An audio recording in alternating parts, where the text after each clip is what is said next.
Lady Grace Pascual, newly affiliated po dito sa Philippine Global. Actually, isa po akong ex-OFW, single parent for 19 years. I raised up my children alone. And then I became a call center agent. Um, Lagi ko pong iniisip yung aking goal sa buhay.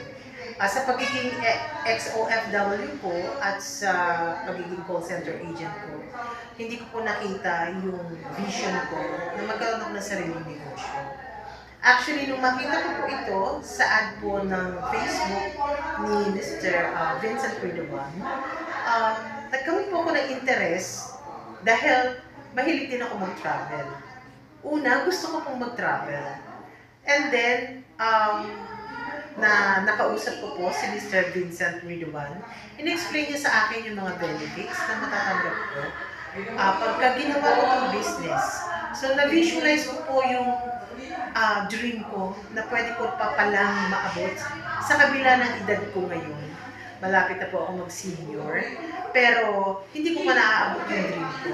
So, through this travel agency, Global Philippines, sa tingin ko, ito na yung sagot sa aking pangarap.